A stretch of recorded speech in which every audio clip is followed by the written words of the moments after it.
Darren Jack here from Hall of Fame Collection in my Indianapolis studio, and I have Bryan Herta with me, who's a five-time Indy 500 starter, is that right? Yes. Five times. Yes, yeah. 5 times. Hard to believe you had a long career, like what, at least 12 years in IndyCar, something like that. And the split, of course. Yeah, I did my five. first 2 years before the split, and then I did 3 at the end after the reconciliation. Yeah, took you a while to come back. But, It did.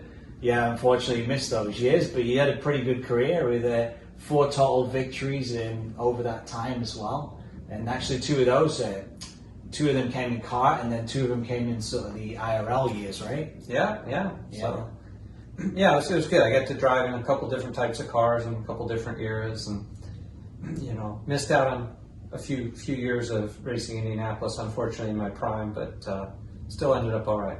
And we got some cool memorabilia over here from your collection that we're actually going to be sharing with some of the fans over the coming weeks with the memorabilia show, and of course on RacingHallOfFameCollection.com. So yeah, tell us a little bit about each piece. Of course, what catches my eye straight away is the recognizable shell. Ray Hall years, of course. This is a pretty cool bell helmet from, I would say, around 90. Maybe even the 96, 97 or something like that. I think this would have been 96. Interestingly, I think this helmet may have been one that I used in 95, driving the Target car for Ganassi, and then brought over Converted. And then converted when I first came to the Ray Hall team. So this was a Speedway helmet. We used to run this fastback on the Speedways, and it was meant to be better for aerodynamics. So this is one I would have used at Michigan or here at the Indianapolis Motor Speedway. Yeah, I think it's the Bell fueling helmet actually, and sometimes they have manufacture dates on it. It's an SA95, so it could be from 95, 96. Maybe we can sign it on the front there. Sure. Yeah, I have boxes of this stuff at my house, and Time to go for new it home. just seems silly. It's sad to have it just sitting in boxes. I don't have a way to display this many items. Yeah. And so, I'm hoping that there's maybe people out there who, watch me race or now watch my son race that might find this like a cool thing to have in their house or their collection. So yeah, I'm happy to kind of put it out there and hope that some people might find some joy in this. This was kind of cool. This was given to me by the Ray Hall team when I finished my career there. So this was signed by all the team members, including here, you got Bobby Ray Hall right here.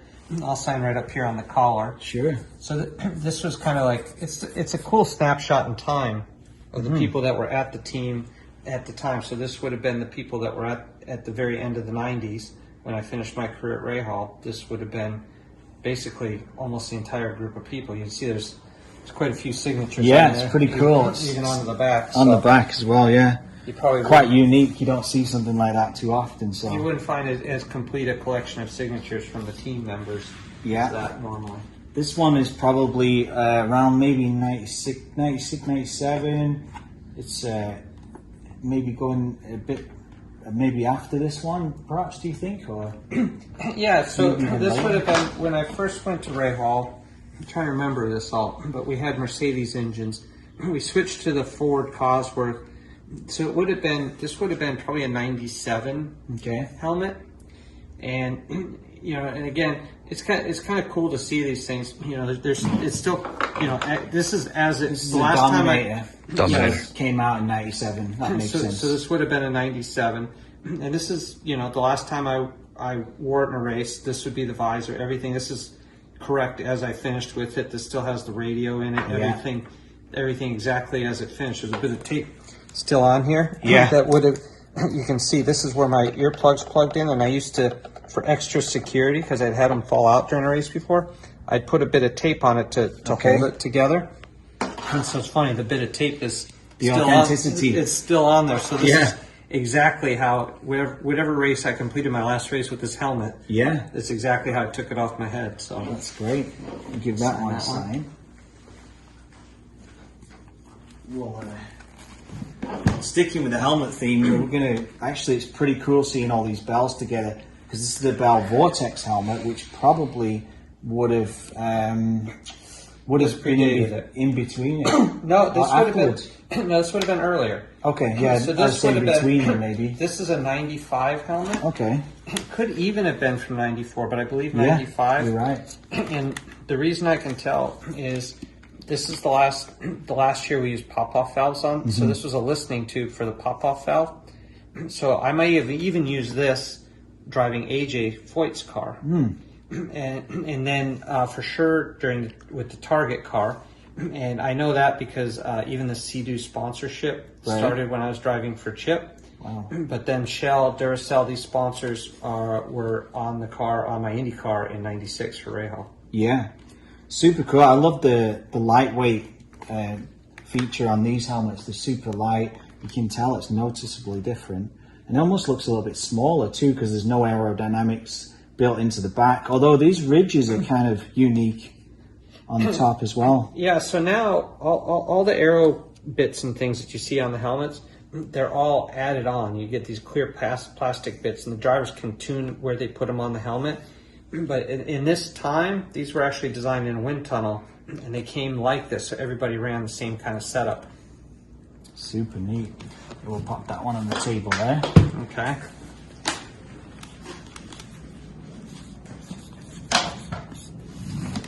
We've got some of your shoes here if you want to give those a little John Henry.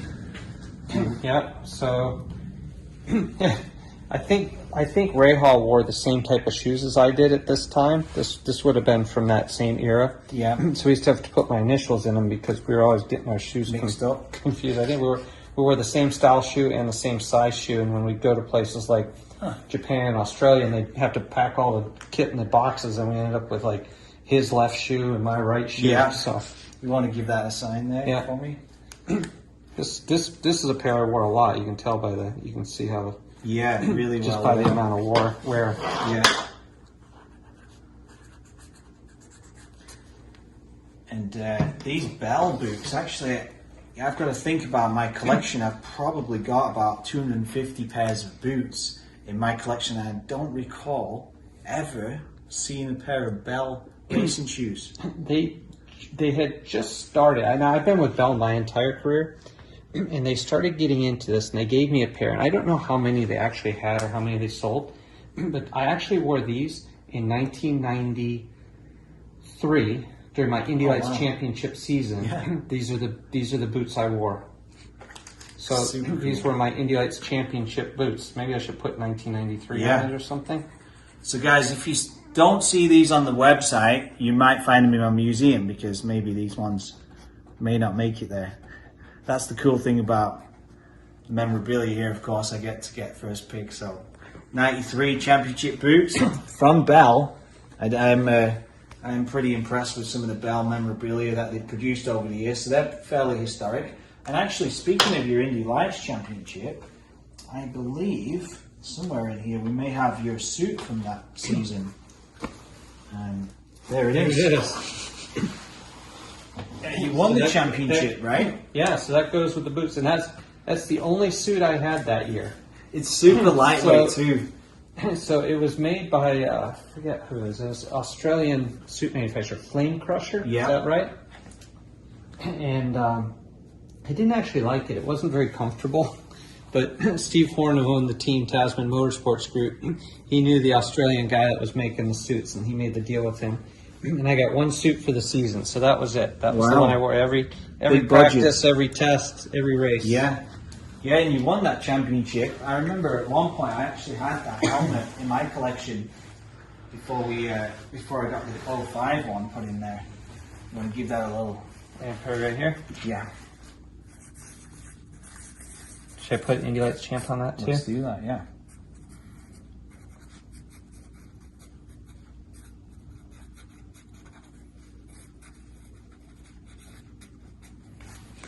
There we go. And we've got your couple of shell suits here. Before we get to this one, I want to find this one here, which is, I think is this looks like is it a 96 or 97? This would have been 96. 96, yeah. I only had the red sleeves in 96. That's what I thought initially when I saw it. I was thinking 96. That was your. And I can tell too because Duracell had been with Rahal for several years, but was only on my car just for that first season that I was there. There you go. I'm going to give that a sign for me. So, 1996. Can I put the year on it or no? Yeah, sure. Yeah? Yeah. What comes to mind for a lot of people in 1996 when you think of, when people see, famous photographs of Bryan Herta racing? Yeah. Oh, the past, right? So it's possible. I don't even know which suit, but it's possible this is the suit I was wearing at Laguna Seca that year. It's kind of funny because shortly before you came over, we had a big thud and something fell off the wall, and I said, "Oh, that's a sign. I got to show him this." Oh, look at that. Zanardi's gloves. From that day? Yeah, Wow. from the past, and Amazing. If there's a guy you're going to have a spar with, Zanardi was one of the toughest customers there were back at that time. that's right. And you actually, not only did you win there in '97, right? And 98. And 98 or was it 99? I think it was 99. Might have been. Yeah. I don't even Because recall. this is the 99 suit, which you already signed, Yeah. and it's actually from that victory. Well, there you go. Yeah. So this is the suit from your Laguna victory, which was documented on the inside at some point. Well, I might need to hang on to that one. There we go. That's a good one, though. First suit sold of the day, sold to Bryan Herta. So that would be my first. That would be my first IndyCar win. This one, no, the the second one. That was Yeah. my second IndyCar win. Yeah. Yeah. So that one's already signed, which is great. And then this That's one, right, because I have the first one. this framed one at could home. be from your. This also could be from your third So- victory. This was from Kansas, Yeah. and this was.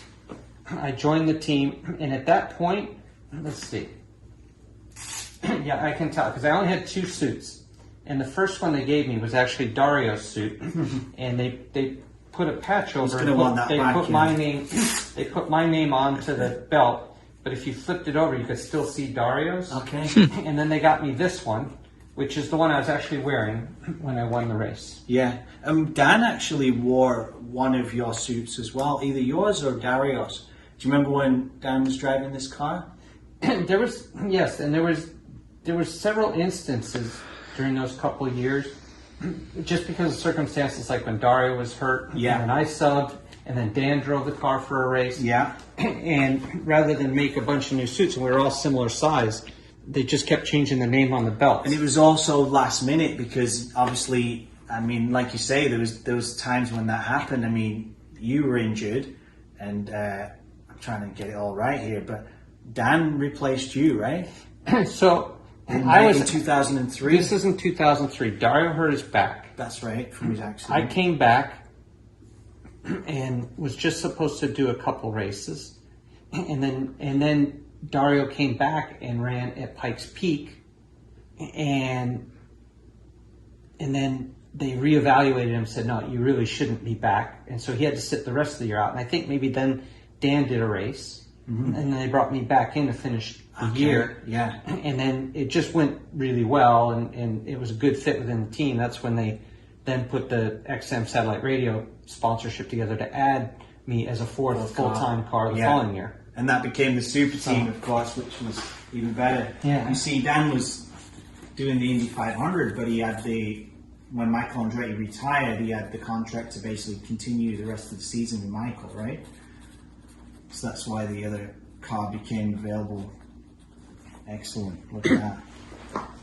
Great memories. And It's funny. I hadn't thought about all these things, but as you kind of go through and think about it, you recall certain things. Yeah, this is 2006, so this is your final full season in IndyCar. Of course, you had another victory, which was at Michigan in 2005. That's right. Yeah, which is your fourth career victory, and then 2006, your last full season in IndyCar, and then before you moved on to do American Le Mans Series as well, Right. which was with the Andretti team. Yep, the last year together with, this was a fun year. And then Dan had moved on to Ganassi, Yeah, and Marco came in full time. So, lots of great memories from that time in my career and that time with Andretti Autosport. this one for me is recognizable because when I first moved over to North America, I was like a hobby photographer, and I enjoyed taking pictures of the Champ car. And I remember you drove a really white branded car, basically almost no sponsorship, Jerry Forsyth Racing, right? Yes. And 2001 maybe? 2001? Yes. Yeah. 2000. Yes, 2001. Yeah. So this is the suit from that season. So pretty cool. Of course, the Indy colours, they had a lot of success. Paul Tracy, won a championship with the team as well, and they was pretty big in racing over those years. I think you were added as a third car, maybe, were you? Or? No, so Jerry bought the Tasman team from Steve Horn. And so this was what was the Tasman team. So completely separate from what used to be the players team that became the Indy team. So we were completely separate, different team completely. And a guy named Tony Bernetti ran this team. Lee Dykstra, who was a famous engineer, engineered the car for me. He had been a race engineer for Carpentier at the players team.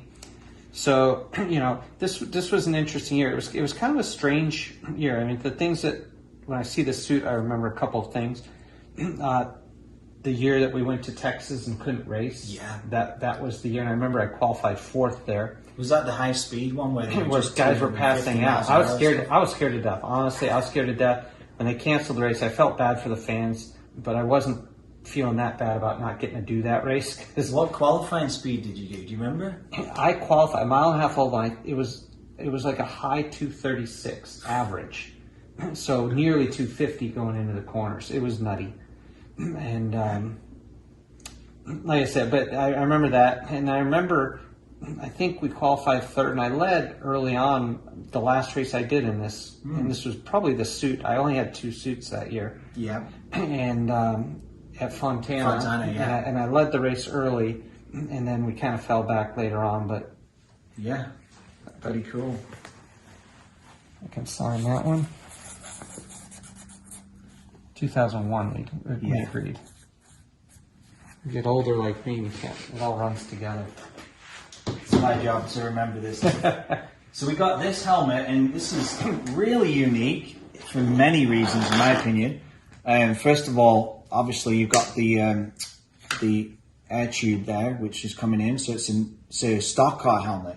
And you ran one NASCAR race. One and only NASCAR race at California Speedway. It was the Winston West Series, what's now known as K&N West.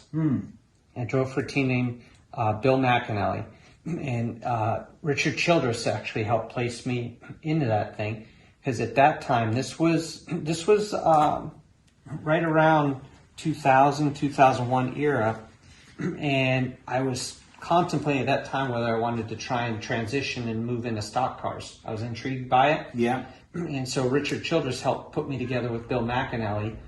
Said, hey, go do a race with this guy. It's on a Cup weekend. We'll get a look at you and everything. It went really well. I ended up finishing fourth. Oh, wow. Ultimately, I decided not to pursue the stock car thing. At that point, I was 30, 31, and felt like, we've seen how difficult it is to make that career transition. We've seen a lot of guys try. Yeah.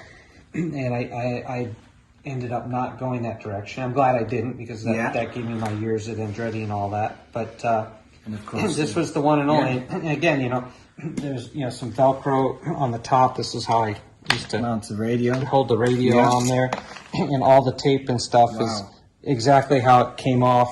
Yeah, you could clean it up a bit, but it's then it wouldn't be as authentic, I think. Yeah, absolutely. It's got a lot of character. Drink tube and the original radio. You only just did the one race. Older Hans clips there. Yeah. And of course, it's got your famous Herta design, and you want to write NASCAR or whatever the race was. That's a cool piece. I want to ask you, because now Colton's keeping the same design, like, that's kind of an honor, really, that your son, respects the family tradition by continuing and keeping the same colors. What year was that? That's a good question. We can always 2000 or 2001. I'm gonna have to look that up. Yeah, painted by a live design, of course, as well. Yeah, it's touching to me. It's cool to me to see Colton still wearing a derivative of my helmet. He's made little tweaks, and you can see I always played with the design over the years. Yeah. Added little things, or changed it to yellow. I had a couple of cool matte design ones, but the basic design, I think, is, I try to stay true to it all the time. Yeah, and this one for me is pretty fascinating too. Then you've got basically the newest. When Hans clips came out, this was the original design of the clip. Yeah, and it only lasted for about maybe 2 or 3 years max. So around 2001, 2002, drivers were kind of they made it mandatory to wear, and so this is probably from looks like a Le Mans helmet. You can tell. So yeah, 2002 tech sticker from. I went to Le Mans with the Panos team. Mm-hmm. I was teamed with Jan Magnussen and David Brabham in the car, and we didn't finish the race. But it was an amazing experience. It was the only time I raced at Le Mans, so that one's kind of special for me. Yeah, absolutely. Good memories of that race, and those two are really good guys. Both drove in Formula One, and you had a test in Formula One too, didn't you, with Minardi? I did. I did indeed. I think that test was maybe 2001 or something like that, or the Minardi test. It might have been. It would have been in this year. 2003. It would have been in 2002. 2002. Okay, yeah, 2002. Yeah. So you may have used that helmet there too. It's possible I used this helmet because I came from. I want to say I came from Troy Rivera, straight to England. Okay. And I just took one of my helmets.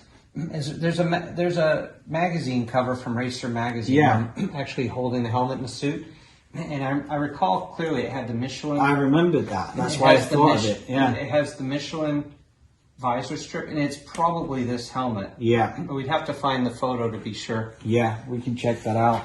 So you got some gloves and boots, and there's some race suits here, guys, and helmets that you guys can check out on Racing Hall of Fame Collection.com, and you can add these to your collection. Hopefully in the future we can get some stuff from Colton too, that you can have them side by side, father and son, and he's already a 4 or 5 time race winner now, or he's won 4 now. He's won 4, same as me. So a lot of race races. By the end of this month, he'll be a 5-time race winner. It would be amazing. And you'll be a 2-time, I guess 3-time Indy 500 winner as far as the team ownership goes. Well, except ironically, so Marco's driving the car still that I own, right? With Michael, he's driving that car again this year, the '98. I'm working on Colton's car this year as a strategist and radio, but I don't own any part of Colton. So if Colton wins, I don't get a baby Borg. If Marco does, I do. But I'm okay. I'm okay if it ends up going to Colton or Marco. One of those, as long as one of those two wins, it's going to be a great day. Well, we wish you luck, and thanks for joining us here. Thank you.